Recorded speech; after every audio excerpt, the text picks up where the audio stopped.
लोक सेवा आयोग ने 2021 में लोअर पीसीएस का जो नोटिफिकेशन जारी किया था उसमें कुछ मैंडेटरी क्वालिफिकेशन के बारे में जिक्र किया था जो आप लोगों के मोस्टली डाउट हैं कमेंट बॉक्स में मैं देख रहा हूं।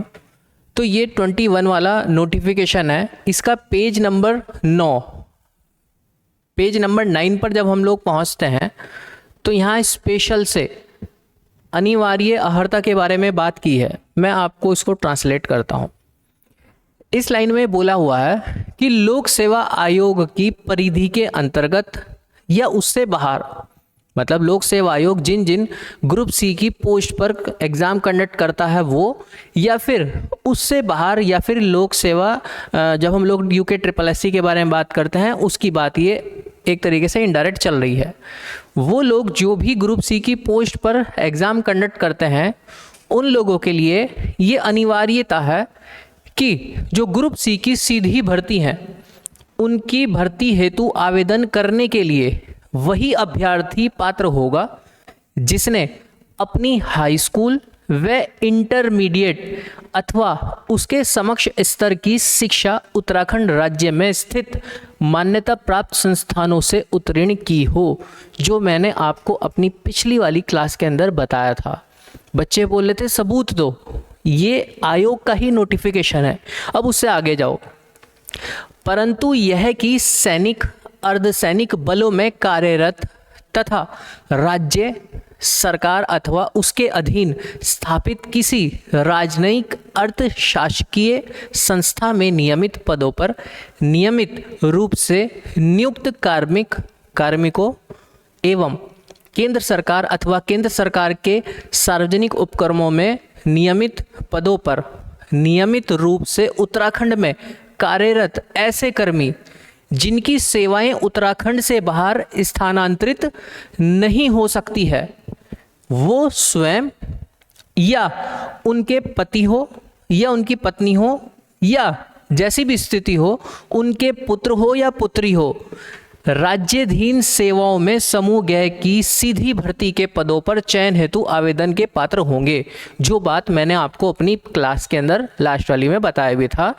ऐसे व्यक्ति चाहे वो फिर हमारे उत्तराखंड से हो या ना हो, उनकी जॉब प्रोफाइल ही उत्तराखंड का डोमिसाइल हो जाता है, वो सीधा हमारे यहाँ पर एक तरीके से पात्र बन जाते हैं इस पोस्ट के लिए अप्लाई करने के लिए। परंतु यह है कि राज्य की स्थायी निवासी जो आजीविका अध्ययन हेतु उत्तराखंड के बाहर निवासरत हैं के स्वयं अथवा उनके पति पत्नी जैसी भी स्थिति हो या उनके पुत्र या पुत्री भी समूह गय के सीधी भर्ती के पदों पर आवेदन हेतु पात्र होंगे।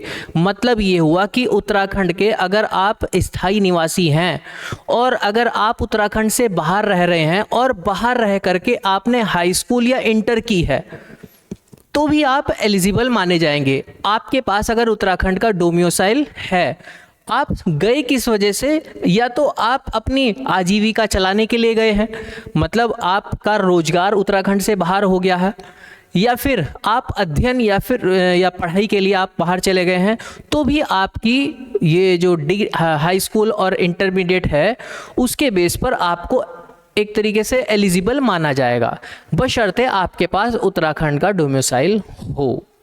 ये बात आपको क्लियर करनी थी इतने छोटे से मैसेज में। ये सीधा सरकार ने ही आयोग ने ही दिया हुआ है, हम इसमें से अलग से कुछ नहीं बोल रहे हैं। आपके सामने प्रमाण रूप मैं ये लेकर के आया हूँ।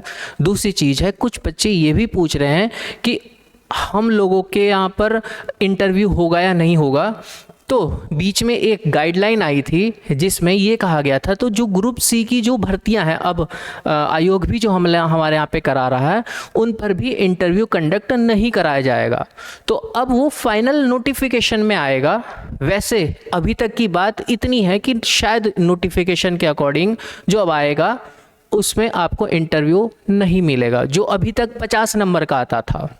बाकी आयोग ने अगर एंड टाइम पे कुछ और उलटफेर कर दिया तो बात अलग है। एक क्वेश्चन और आया था कि सर ये भी बता दीजिए कि इसका सिलेबस क्या है। अगर हम पिछले वाले के अकॉर्डिंग देखें तो सिलेबस में वही प्री और मेंस और इंटरव्यू है। प्री के अंदर वो 6 यूनिट आती हैं, मेंस के अंदर अलग अलग डिस्क्रिप्टिव क्वेश्चन है, उसमें लैंग्वेज अलग है।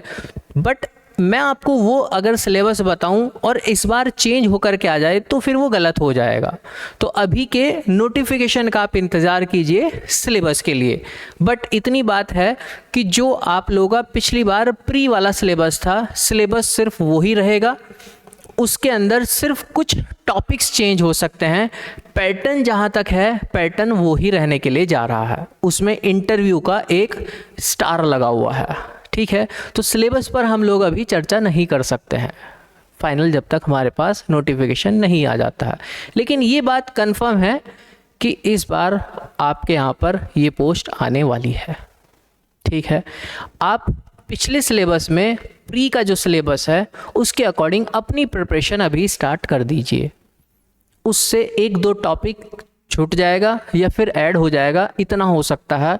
बाकी मोस्टली जो पार्ट है वो आपका एज इट इज़ ऐसा ही रहने के लिए जा रहा है, जिसमें 150 क्वेश्चन के अंदर 100 क्वेश्चन आपको जीएस के अंदर मिलेंगे, जिसमें आपको उत्तराखंड भी और इंडियन एंड वर्ल्ड भी देखने को मिलती है, प्लस करंट अफेयर्स। और जो 50 मार्क्स का है उसमें आपको मैथ्स एंड रीजनिंग का पोर्शन भी देखने को मिलता है।